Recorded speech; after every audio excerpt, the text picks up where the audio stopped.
Hello there and welcome to this week's edition of Political Updates. It's a program where we, like the nomenclature says, update you on political happenings across the state and across the country as it were. Last week we brought you the Ogun State chairman of the Independent Electoral Commission, OGCEC. And today we are going to be bringing you someone special that will help dissect something that is a little bit controversial when it comes to national development. But before then, my name is Tunolaniron, and we'll be bringing you something, the new segment of the program, where we are going to just be giving you some, like 3 stories of what is happening. We know that the Edo State election is coming up tomorrow, and the president is calling for calm, calling for everyone to respect the institution of law, and calling for everyone to respect due process, no violence. Just go out there, cast your votes, and make sure that your vote counts. But before my guest comes on air, I would like to take this very short break. Then the program will start fully. Don't go anywhere. We'll be right back.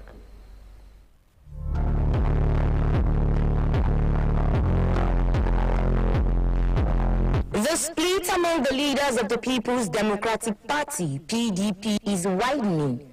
A group of National Working Committee, NWC members, met with Bauchi State Governor Bala Mohammed on Tuesday and got a message. Another group led by Acting National Chairman Iliya Damagum met with Oyo State Governor Seyi Makinde. They got another message. While the Bauchi State Governor said the party would send Damagum packing because his stay had become untenable, Makinde said in Ibadan that he was giving 100% support to the Acting National Chairman. Mohammed hosted members of the party's board of trustees at the same time that Damagum was in Ibadan.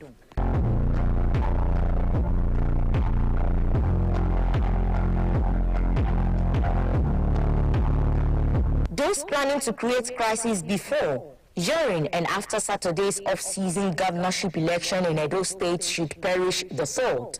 Chief of Defense Staff, General Christopher Musa, warned on Wednesday. The CDS, who was in Benin, the Edo State capital, to hold strategic meetings with stakeholders, including Governor Godwin Obaseki. And troops ahead of SAT said the military has a presidential mandate to ensure a free, fair, and credible poll in the South-South state. The CDS said he was in Edo to assure the electorate that the military would be professional and join the Independent National Electoral Commission, INEC, to ensure an election without violence and intimidation. During a meeting with senior military officers, the defense chief said whoever tries to disrupt the poll would bear the consequences. The Labour Party's vice presidential candidate in the 2023 election, Dati Baba Ahmed, says the party is undergoing a transition to reposition its structure and is not enmeshed in crisis, as reported by the media. The former federal lawmaker disclosed this in a statement issued on Wednesday after the inaugural meeting of the LP Caretaker Committee. Baba Ahmed, who represented the party's former presidential candidate, Peter Obi, also explained that the contentious Caretaker Committee, which has brought them into conflict with the party leadership, was inaugurated because the tenure of Julius Abure-led committee had elapsed. He also absolved Obi and the Abia State Governor, Alex Oti, of any blame, stressing that the decision to appoint a caretaker committee was constitutional and taken to ensure the party's continued relevance.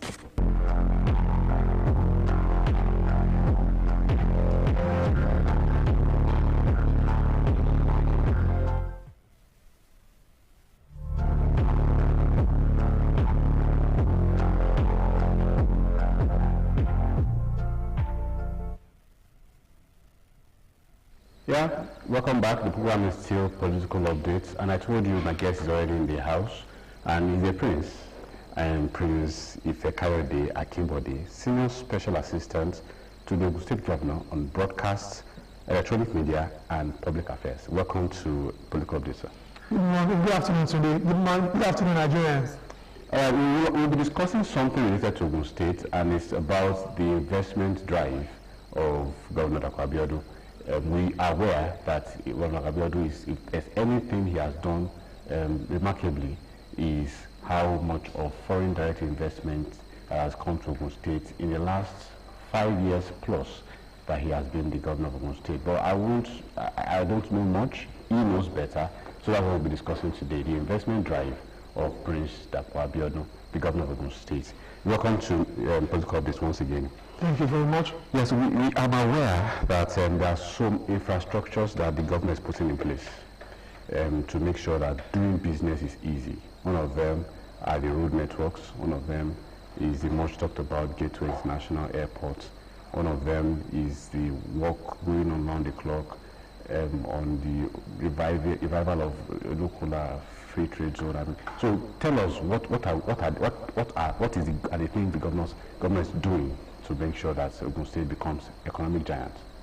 Once again, thank you very much.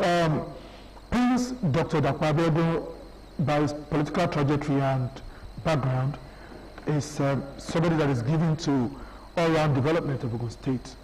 He did show commitment from the beginning of his administration on May 29, 2019, that it will be business as usual. And from his background as somebody who has, made a very good and remarkable achievement as an individual in the private sector, he has high network of business individuals, those who run the economy of this country. And since he came to Ogun State, I can say categorically that we have seen a very strong paradigm shift in terms of administration, which is unusual. One unique thing about Prince Abiodun is that he's very methodical and he's painstaking. He doesn't take decisions in a haste, but when he takes decisions, he can't fault it. He's somebody who looks at the pros and cons of issues and come to a very remarkable decisions. Take a look at Ogun State where we were in 2019 and where we are today. By every business indices, by every means possible, we have made positive and remarkable achievements in Ogun State. When we came in, the state of road was, I hate to use the word, were abandoned. And we had rules all over the state. They were half done, they were not done. But he said that the road belongs to Ogun State people.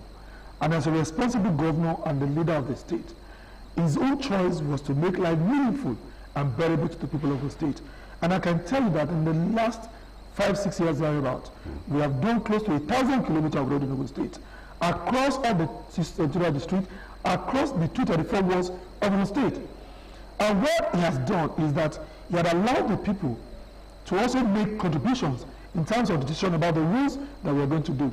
Unlike, in the previous administration, they think for the people, but we allowed the people to also contribute to decisions. When he came in, he asked critical stakeholders to sit back, and they contributed 3 rules. They mentioned 3 rules per local government. So in the first instance, every local government in Ogun State, I tell you categorically, every local government in Ogun State has been taught by Dapo Abiodun. You multiply 3 rules multiplied by 20. It gives you the number of rules that we have done. Aside the inherited rules, which I hate to call abandoned rules, and that he has touched. Aside that, you look at the economic indices. How much was our IGR when Dapo Abiodun came into government? How much are we making today?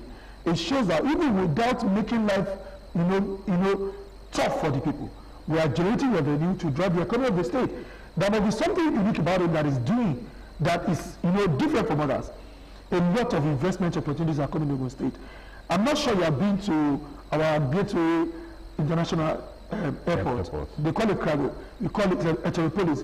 What we call Heteropolis is because all the components of making an aircraft is there. I mean, recently you've seen that Nigerian Customs Service were there. They have their base, immigration, Air Force, every component. And we have Afrinex that joined us. So export free trade zone is going to be there. So a whole lot of things are going on in the state.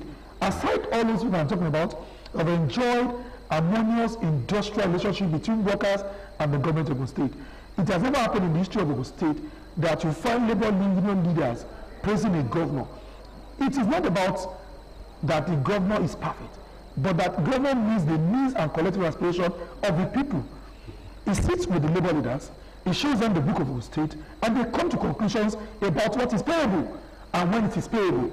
That shows transparency, honesty, capacity, and what I call unique style of leadership in Governor Abiodun.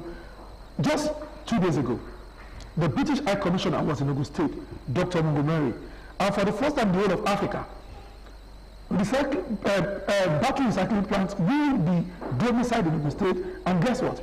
It's a $5 million investment. So it's just that even the British government has interest in the development of the Dapo-led administration in Ogun State. For the British High Commissioner to come to Ogun State and to announce that they are going to do battery recycling plants in Ogun State to the tune of about $5 million shows that Dapo understands the vision of how Ogun State will be better than in United. And we can continue. In the area of agriculture, we have done a whole lot. In the area of health, there is no local government, there is no board that Dapo Abiodun has not revamped the primary health center in Ogun State. We have employed a number of doctors, we have employed nurses. So, and if you look around Ogun State, our security is at the best time. We don't have issues anymore in Ogun State, thanks to Ogun State Police Command and other security agencies and the leadership. Going around recently, e-bikes, what is the current state of things with the CNG buses and e-bikes as it is right now? You know, the governor is somebody who believes that you have to make life meaningful and provide alternative solutions to fall. As a business person, you don't cast all your eggs into one basket. We do know that our refineries are not in the best of positions, and we are a consuming nation, and that there is a whole lot of pressure on the dollar. And there is what they call clean energy, because it is an era of renewable energy because of the climate change. He sat back and became the first governor to introduce CNG buses. We have places where the batteries will be charged, we have where they can do the conversion in Ogun State. And the buses have been plying our road, taking workers to and from offices. And recently, we also realized that some of the biggest modes of transportation in Ogun State is this bike, and that electronic bike will make things cheaper for those riding it, and he launched it. It shows some level of economic maturity and some level of economic deep reasoning, and it has been accepted. I want to tell you that most of the governors across the length and breadth of Nigeria do come to Ogun State to learn the business ideas of Governor Dapo Abiodun, and virtually all the transport unions, Amoran, Akomoran, whatever names you call them, have been taking advantage of this. And if you go around Ogun State now, there was even somebody who actually sent me a personal message that was interested in it. It shows that the people are receptive to the idea, because you know what? How much is the petrol per liter? Almost 1,000 naira. Almost 1,000 naira. And look at what alternative will give you when you have such electric device. You understand? And the conversion kits, where you are going to convert it, the charging points, everything that will make all those things possible have been provided for in Ogun State. And we are the first in the whole of the country. And even the federal government, through the effort of Dapo Abiodun, is copying what we are doing in Ogun State. And I think that is commendable for the governor. All right, I will stay a little bit on road infrastructure. When the government, the first time of Governor Abiodun, he spoke about the Ekpe-Ijebode road. Ekpe-Ijebode road. And it was fixed, completely done, motorable. And he said he was going to do the Abeokuta Songwater Lagos road. And some weeks ago we saw the flag off. Now, what is the relationship between him, the road project, and the economy of Ogun State? Why is he so bent on fixing roads? No nation can thrive and develop without adequate infrastructural development. Countries all over the world invest heavily in infrastructure development, which would ultimately drive the economy of the state.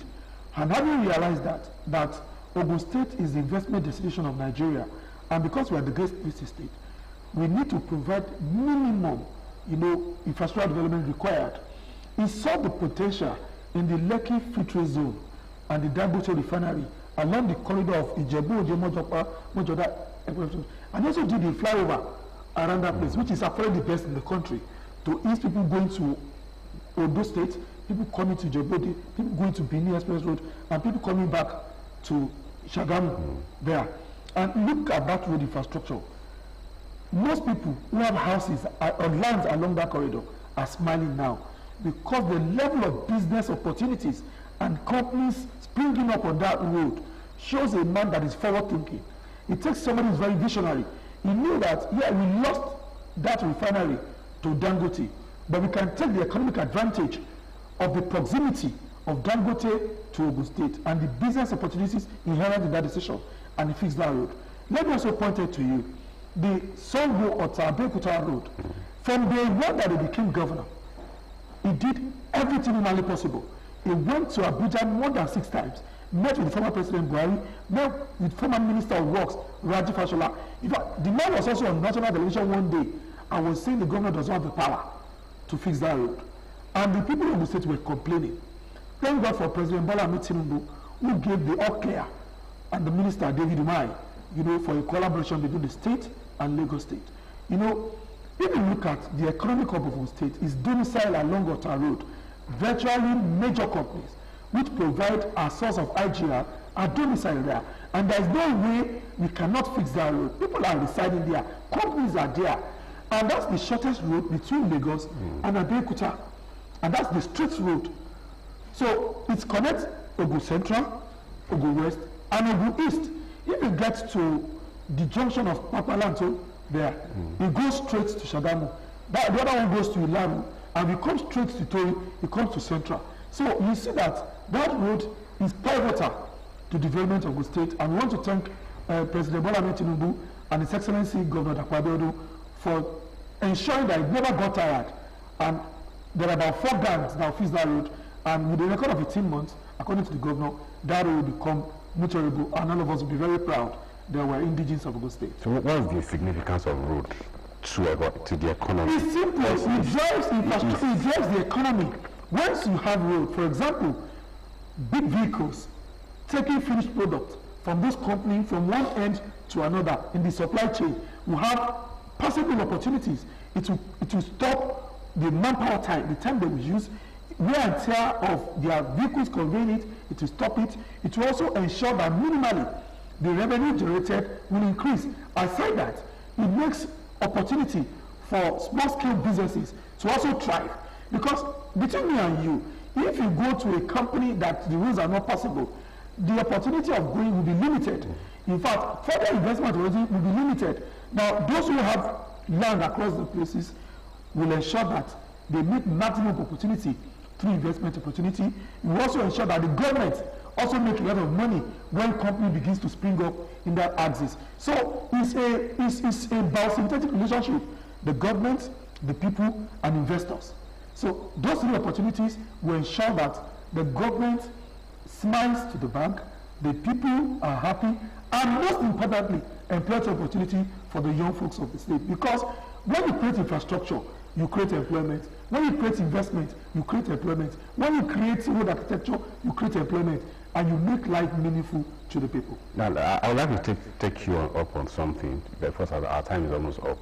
2 things as it were. Ogun State is the only border that Lagos State has, and I'm aware that the governor, with his governor friend Sanwo-Olu, have this development commission, something border development commission. Yes, that is trying to bring development, making development from Lagos flow to Ogun State and Ogun State flow to Lagos seamlessly. How well has that developed over the time? I think that because both of them are progressives, and that our governor is the chairman of the Southern Governors Forum, which included 17 states in the entire southern Nigeria. For the other governors to believe in his capacity and leadership, it shows that there's something unique about him. I want to tell you for free, but there's a commission that has been put in place to monitor and engender developments along that corridor. Prior to Governor Abiodun's enthronement as the governor of Ogun State, it will shock you to know there are some people who reside in our border communities, but they pay their taxes to Lagos State, and then they use our own infrastructure. It took the ingenuity of Governor Abiodun to speak with Governor Sanwo-Olu to come to some level of listening, even though there is still hope for improvement. But I want to tell you that in the next few months, we are going to see a whole lot of development along that corridor. Even if you go to Alagboli Akuti now, the governor is working there 24 hours a day. And it's just because he's committed to ensure that those who live along that border corridor do not have any regrets for coming to Ogun State. All right, our time is up, but I want to give you the opportunity to just say one last thing on the investment drive, economic development drive of Governor Abiodun as we round off. Dear people of Ogun State, I stand here as one of the spokespersons to the governor of Ogun State, and to also tell you that in the last 6 years of government administration in Ogun State, he had made remarkable development, and he has contributed immensely towards ensuring economic stability, security of lives and property, and ensuring that the state becomes the behest of investment in Ogun State. I can only say that we'll continue to support him and to encourage investors to come to Ogun State. You know very well to come to Ogun State because we have a governor who makes the business of governance easy, and ease of business in Ogun State is something to be envied. I thank you very much for the opportunity. Thank you so much for calling Prince IFEKAYODE AKINBODE, Senior Special Assistant to the Governor of Ogun State on Broadcast, Electronic Media and Public Affairs. Thank you so much, Paul. My pleasure once again. Thank you so much. Thank you for holding forth for us on the job. Thank you so much, sir. All right, I want to say a big thank you to you for being there in the last how many minutes, 30 minutes or thereabouts, and I'm sure you enjoyed this. Next week is another time. We'll bring you another guest to discuss another topic that pertains to the development of our society. Until next week, my name is Tunde Olaniro. Bye-bye.